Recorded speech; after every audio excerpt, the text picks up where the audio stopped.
नमस्कार आप सभी को हमारे चैनल में आपको हार्दिक स्वागत है। आज हम पढ़ाने जा रहे हैं सुमित्रा नंदन पंत जी की कविता वो आँखें, जिसकी हम व्याख्या करेंगे। तो इस कविता में मूलतः पंत जी ने गरीब की, उन किसान की उन आँखों को दिखाया गया है जो बहुत ही कठिनाई या कष्ट के बाद उनकी आँखें जो है काले पड़ जाते हैं, या उनकी स्थिति कैसी रहोगी। जैसे कि उस समय जो है ज़मींदारों को ज़्यादा कर देना होता था, जिसके कारण उन लोगों की स्थिति बहुत ही ख़राब हो जाती थी। जैसे कि गाय बैलों को बेचना हो जाता था और हाथ में पैसा नहीं होने के कारण उन लोगों की जो स्थिति है बहुत ही दुखजनक हो जाता था, लोग मर जाते थे। तो उन्हीं की आँखों की जो दशा है या उनकी जो स्थिति है उसी का यहाँ पे वर्णन क्या है। तो कवि ने लिखा है कि अंधकार की गुहा से देखिए उन आँखों से डरता है मन। तो कवि का कहना है कि जो भारतीय किसान होते हैं उनकी जो दुख होते हैं, जो दयनीय स्थिति होता है, उस स्थिति के कारण उनका जो आँखें हैं, जो मन है वो बहुत ही म्लान हो जाते हैं। यानी कि उनकी आँखें जो होते हैं वो एकदम जैसे कि अंदर घुस चुका हो और वो काला हो जाते हैं। वो बहुत ही दुखजनक होते हैं। ऐसे आँखों को देख के हमारा मन जो है वो बहुत ही दुख से भर जाते हैं और भरा दूर तक उनमें दारुण दैन दुख था नीरव रोदन। और ऐसे आँखों को देख के जो गुफा भरी आँखों को देख के हमारा मन जो है वो बहुत ही कष्टदायक होते हैं और हम रो पड़ते हैं। जैसे कि उस दैन्यता में, उस दुख में, उस गरीब आदमी में कितना ज़्यादा दुख रहा होगा, जिसके कारण उनकी आँखें जो है वो भीतर चली गई है और वो कितने आंसू उस आँखों से निकले होंगे। और ऐसे जैसे हम सोचने लगते हैं उनकी दुख दशा के बारे में, तो हमारे आँखों से क्या है आंसू निकलने लगते हैं या हमारा मन को बहुत ही दुख लगता है। वो स्वाधीन किसान रहा अभिमान भरा आँखों में इसका, छोरे के मजहार आज संसार कगार सादेहा बन किसका। यानी कि वो किसान जो है वो स्वाधीन रूप से काम करता था, खेतों में काम करता रहता था, लेकिन क्या हुआ, अभिमान भरा आँखों में उसका, वो अभिमानी था, स्वाभिमान से काम करता था। लेकिन आज क्या है, उनके पास वो खेती नहीं है। यानी कि उनके पास अभी काम करने का स्थल ही नहीं है, क्योंकि उनके हाथों से वो खेत जो है वो छीन लिया गया है। अभी वो किसान नहीं रहे हैं। हम छोड़ से उसे मझधार में, आज क्या है, वो आज ऐसी स्थिति में है जहाँ से वो खेती भी नहीं कर सकते और वो आगे संसार में आगे भी नहीं बढ़ सकता है। तो ऐसे स्थिति में वो क्या करेंगे, आज कहाँ जाएंगे, कैसे उसके जो स्थिति है वो सुधर जाएगा, इस समस्या से वो घिरा हुआ है। फिर कवि ने लिखा है कि लहराते हुए खेत रिगों में हुआ बेदखल वो अब जिनसे। तो अभी क्या हुआ, जो खेत है वो उनकी दृग में यानी कि उनके आँखों में छाया हुआ है और अभी क्या है, बेदखल वो अब जिनसे। और अभी वो जो दखल कर रहे थे, जो खेत उनका थे, लेकिन अभी वो उनका नहीं रहे हैं, अभी उसको किसी ने हड़प लिया है।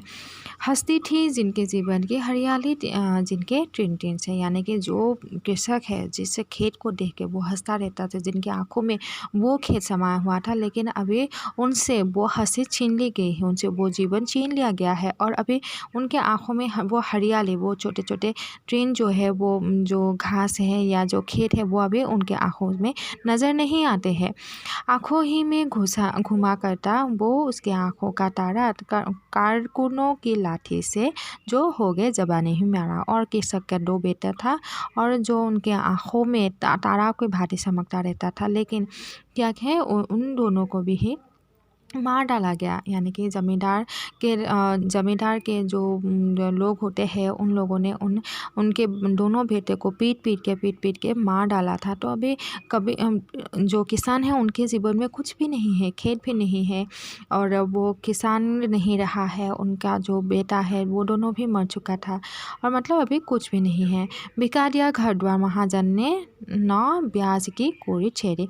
अब जैसे कि कर देना था उन लोगों को, कर नहीं दे पाए समय पे, तो कर ना देने के कारण उनका घर जो है वो भी बिक दिया उन्होंने और अभी घर उनके पास नहीं रहे हैं। रह आँखों में सूखती है वो सिकुड़ हुई बरौधों की जोड़ी। और उनके पास 2 बैल थे और जिससे कि वो खेती करते थे। लेकिन क्या हुआ, जैसे ही घर उन्होंने बेच दिया था उसकी आंखों में और उसके पास फिर पैसा नहीं रहा और पैसा के कारण ही उन्होंने क्या किया था, वो दोनों बैल भी उनको बेचना पड़ा था। और जो वो बैल है उनके आंखों में अभी भी उनकी जो तस्वीर है वो उनके सामने आते रहते हैं।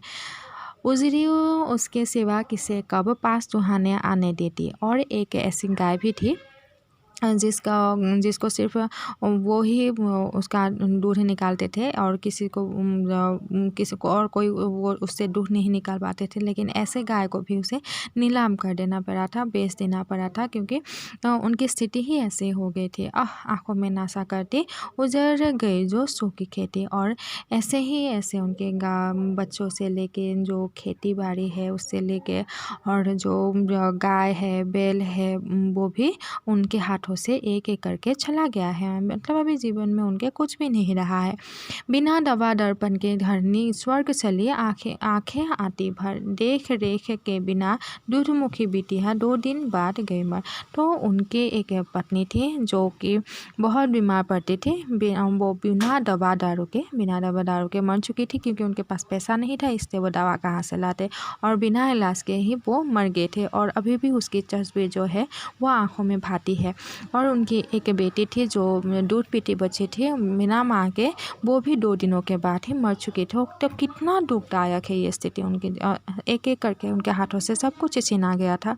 और घर में विधवा रही पुतोहू लक्ष्मी थी, यद्यपि पति घातिन। तो जैसे ही उनका पुत्र जो है मर चुका था, उनके एक बहू थी, बहू का नाम है लक्ष्मी, और वो भी विधवा का जीवन जी रही थी। पकड़ मंगाया कोतवाल ने डूब कुएं में मरी एक दिन। क्या हुआ था, एक दिन उसे कोतवाल ने बुला लिया था और वो समाज से क्या है भागे भागे फिरती थी, क्योंकि समाज जो है विधवा औरत को उस समय ज़्यादा सम्मान वगैरह नहीं देते थे, बेइज्जत करते थे। और कोतवाल ने भी उसका बेइज्जती किया था, और जिससे कि वो उसे मर जाना पसंद हुआ, इसीलिए वो कुएं में डूब के मर गई थी। यानी कि पत्नी पुत्र खेत अभी पोतोहू बेटी कुछ भी नहीं रहा है उनके पास। फिर कवि ने लिखा है कि खैर पैर की जूती जोड़ो ना सही एक दूसरी आती। उस समय क्या होता था, स्त्रियों को पैर की जूती समझा गया था। तो जो किसान है उसने कहा कि खैर कोई बात नहीं, मैंने तो अपनी बीबी को पैर की जूती समझा था, अभी वो नहीं रहे तो इसमें ज़्यादा कुछ नहीं बोलना है, मैं ज़्यादा दुखी नहीं हूँ। लेकिन क्या है, पर जवान लड़के की सूढ़ कर सांप लौटे फटे साथी। जैसे ही मेरे जो जवान लड़के थे उनको मार दिया गया था, जैसे ही उनकी याद आ जाती है तो क्या हो जाता है, मेरे खून जो है वो खौल उठते हैं, यानी कि मेरा छाती जो है दुख से फटने लगते हैं। तो मैं क्या करूं, औरत के बारे में बीबी के बारे में ज़्यादा नहीं सोचती, लेकिन जैसे ही जवान लड़के की याद आ जाती है तो मेरा छाती फट जाते हैं। पिछले सुख की स्मृति आँखों में क्षण भर एक चमक देती है लाती। तुरंत शून्य में गर्र वो चितवन तीखी नोक सर्दियाँ बन जाती हैं। जैसे ही वो जो विगत स्मृतियाँ हैं, अतीत की स्मृतियाँ जो है वो एक एक करके मुझे याद आती है, मेरे आँखों में वो बस जाती है और थोड़े समय के लिए मुझे आँखों में चमक देती है। यानी कि सुखद भरी स्मृतियाँ मुझे अच्छा लगता है कुछ समय के लिए, लेकिन तुरंत ही क्या हो जाता है, जो मेरा चित्त है, शरीर है, वो शून्य हो जाते हैं, खाली हो जाते हैं। मेरा जो शरीर है, वो जो आँखें हैं वो खाली का खाली रह जाते हैं, क्योंकि अभी मेरे पास कुछ भी नहीं है, मेरा जीवन तो शून्य है। क्योंकि मैं ना खेत रहा है, ना मैं किसान रहा हूँ, ना मेरे पास वो गाय है, ना बैल है, ना खेत है, ना पुत्र है, ना बेटी है, ना पत्नी है, ना पोतोहू है, कुछ भी तो नहीं है, क्योंकि मेरे हाथों से सब कुछ चला गया है। और उस एक किसान की जो कितना ज़्यादा दुख रहा होगा, और उसी दुख के कारण वो रो पड़ता होगा, और रोने के कारण ही उनकी आँखें जो है वो काला हो गया था। यानी कि ऐसा लगता था कि वो आँखें जो है वो भीतर चला गया है। यानी कि यहाँ पे पंत ने सिर्फ एक किसान की दुखजनक स्थिति को यहाँ दर्शाया है। धन्यवाद।